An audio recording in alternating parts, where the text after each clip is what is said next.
Please, I can't sleep.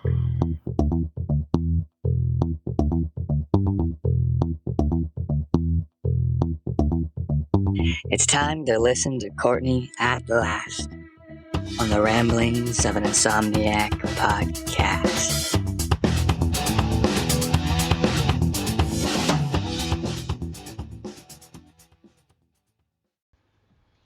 Hello. Welcome to episode 62 of the Ramblings of an Insomniac. I am Courtney Perry. Hello, howdy, happy almost Memorial Day, and also one of my son's birthdays is tomorrow. So happy birthday to him, and definitely it is important to not just have, I don't have an extra day off. I always have Mondays off, so it's not an extra day for me. But for those that get a 3-day weekend, I hope we all keep in mind that we have that 3-day weekend because of our military, our fallen military, those that have died for us to have the freedoms and the things that we do. So I hope that we choose to remember them while we have that time off. That's so pretty. Sorry, I was listening to the birds. All right. So what's on my mind? I am a cranky ass bitch today. I'm cranky. You know those days that you wake up and you just, from start to finish, just nothing seems to go correct. And it's not a bunch of big stuff. It's nothing huge. It is a bunch of little stuff. Oh gosh, I think I have to sneeze. I'm sorry. Oh my gosh, I'm so sorry. I apologize. So those days were just a bunch of little things from start to finish just seem to go wrong. And you're like, okay, no worries. And then you keep going. And then something else happens and you're like, no worries. And then, you accidentally slam stub your toe and you're like, no worries. And then you accidentally drop, spill your coffee and you're like, it's cool. And then you accidentally forget your keys. And so you have to go back in. And just like that kind of day, I went to go write on something and the pencil lead kept breaking because it was one of those dumb mechanical pencils that I can't stand. And that's why I don't like them, because no matter how light you barely press, they break and they're stupid. But anyway, one of those days today has been that day. Today has been the day of a bunch of little stuff has been happening to where I kept shrugging it off. And then I'm like, dang it. So I am trying to not let it get the best of me. I've been, also because I've been at work and I can't be cranky with customers and I can't be cranky with dogs. And I don't want to be cranky with my coworker. So I'm have been pulling my head out, and then I got off work, and now it's all because I've been in a good mood all day, and because I've been purposely making myself be in a fake good mood. Now I get off work and I'm just like, grr, grr. But then I'm like, it's beautiful out and the birds sound amazing.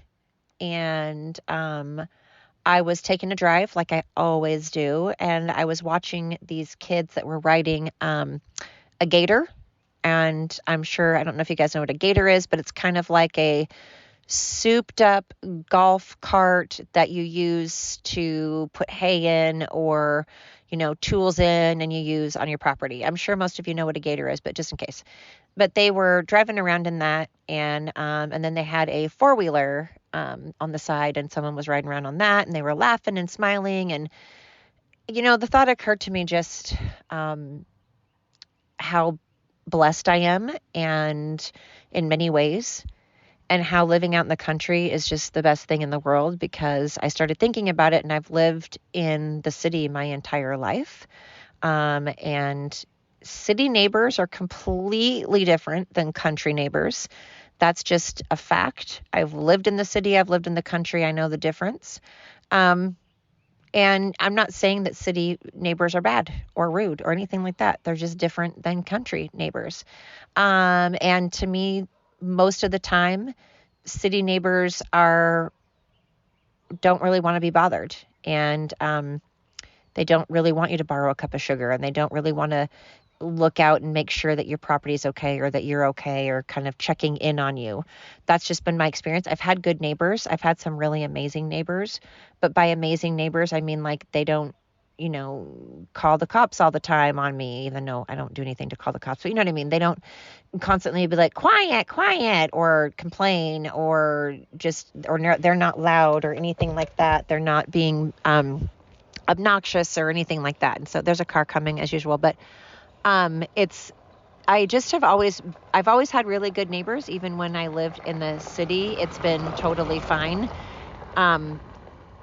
I've had a couple of bad neighbors. There's one that actually had a restraining order against me, but that's another story for another podcast. But I've had a handful of obnoxious, annoying neighbors. And I kind of currently have one that's just a little bit annoying. They're not bad, but they're just get on. I think I've talked about them before. But at any rate, my point is, I've been pretty fortunate because I've had pretty good neighbors even when I live in the city. But by good neighbors, like I said, I just mean like they don't call the cops all the time. They don't complain all the time. They don't make a lot of noise, but they don't really have your back. They're not really ones that you can borrow a cup of sugar from or that you get to know. Whereas in the country, they want to be left alone. That's usually why people are out in the country, because they want to be left alone. But if you need anything, they are there. If the shit hits the fan, they're coming out guns a-blazing and they've got your back. When we had the storm, they had our back. I'm taking a drink. Hang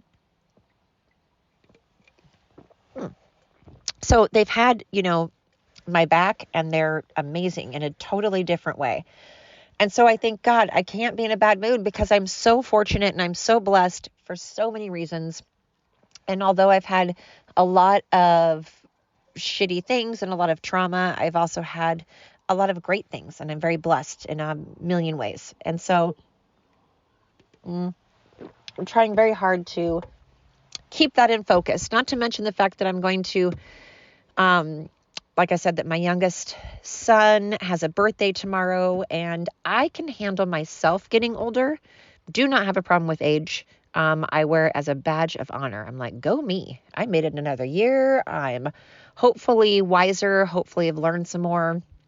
Hopefully I am still mobile, but I'm breathing again. So another day, I'm breathing another day. So, but when my sons get a year older, I'm like, oh man, that scares the shit out of me because oh my God, there are two dogs that are Dobermans staring at me like they're going to eat me, and it's a little creepy and daunting. Dobermans are my only downfall, but so I've just always had a thing where I have more of a problem with my sons getting older than I do with me getting older. I've never ever had a problem with age with me, but every time I celebrate one of my son's birthdays, I'm like, blessed, and I feel awesome that they've made it and that they're healthy and that they're alive another year, and it makes me feel amazing. But then I'm also like, holy cow, I don't have a problem at all with I have no problems whatsoever with my age, but them getting older, I'm like, oh God, ugh.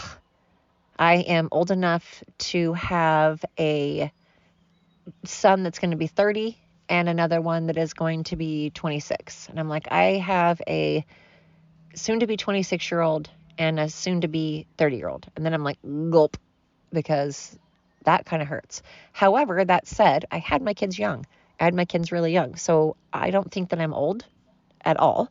49 is definitely not old. Again, I'm owning it, wearing it with a badge of honor. It's just that it's 49 is okay until you have a 26-year-old and an almost 26-year-old and almost 30-year-old. Then I'm like, well, so anyway, I am focused on the fact that I have two intelligent, wonderful sons. I'm focused, even though, we all have flaws, we all have things to work on. The fact that they're healthy and they're wanting to work on it, and they're currently trying to work on things, and they're amazing in a million different ways. And the fact that I live out in the country and I get to listen to the sound of crickets every night, and I have great neighbors. I have a job. I have bosses that have taken care of me, bosses that have had my back and don't judge. I have amazing friends. I have wonderful friends. Allison and Lane, what? Paige, what? Another car's coming. So, I have all of you that do listen to my podcast, and I have a lot of things, put it that way. I have a lot of things to be grateful for, so I'm trying really hard to pull my head out of my arse. Another car is coming. Sorry. But, yeah. So, hang on. I'm pausing you guys for a moment. Okay. Sorry. I had to move because the people that I said, oh my God, there's 2 Dobermans staring at me.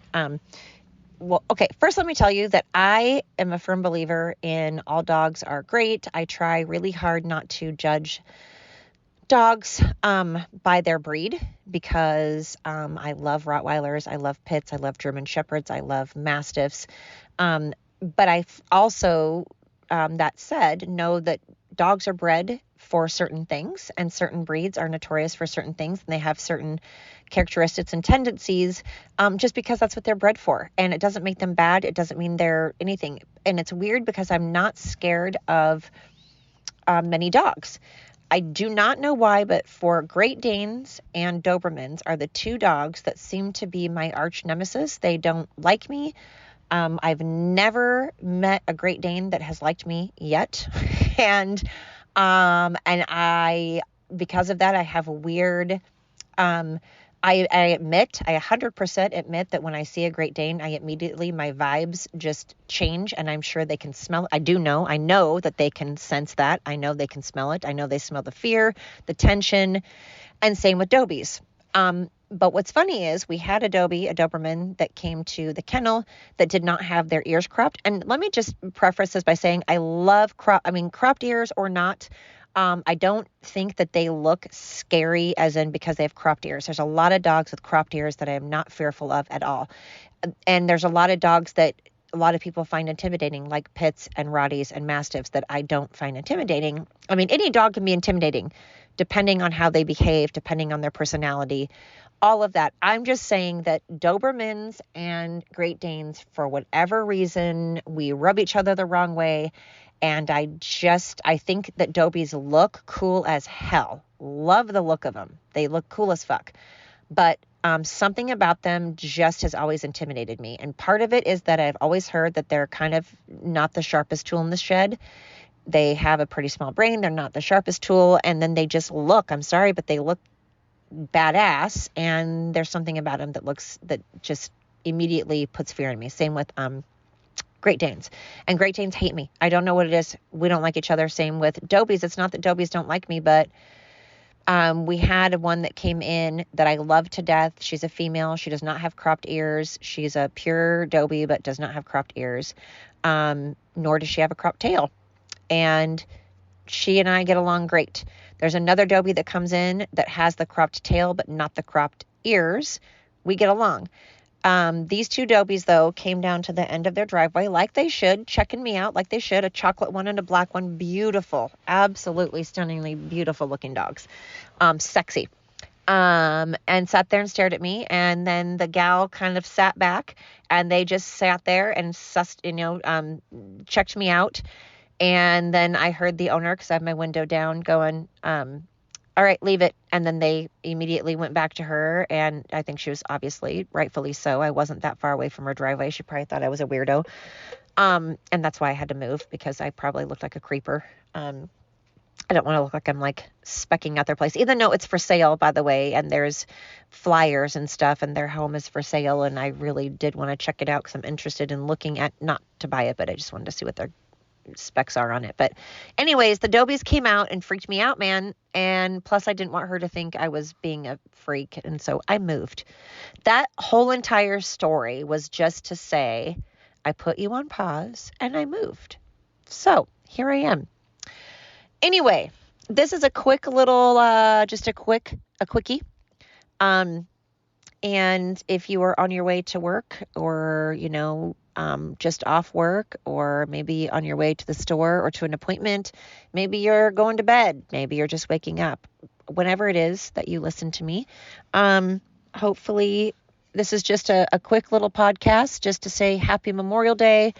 And that I am trying my best to not stay in a bad mood. I'm trying my best to to be grateful and appreciative and focus on the positive. I mean, I'm always grateful and appreciative, but sometimes less than others. And some days more so than others. But I do need to stay patient. I do need to try to not live in my bad mood, allow it, but not live in it. And I need to just focus on the positive. I really do. So if you're having a bad day, I'm so sorry. Again, allow yourself to be bitchy or douchey or in a bad mood for a bit. And then try to focus on the positive. Take a breath. Take a couple of breaths. I know it's cheesy and everyone says it, but do it. Honestly, it works. Take a good breath in through your nose, out through your mouth. And just reevaluate, reassess, and refocus. And hey, be safe out there. A lot of people are having a good time on Memorial Day, and that is fantastic. Everybody should have a good time. But hey, don't do it at someone else's expense, right? And also keep yourself safe. So keep yourself and others safe. Stay positive. Happy Memorial Day. And thank you so much for listening to episode 60. Oh, I said that really weird, like I was going through puberty. I said that weird. Thank you for listening to episode 62 of the Ramblings of an Insomniac.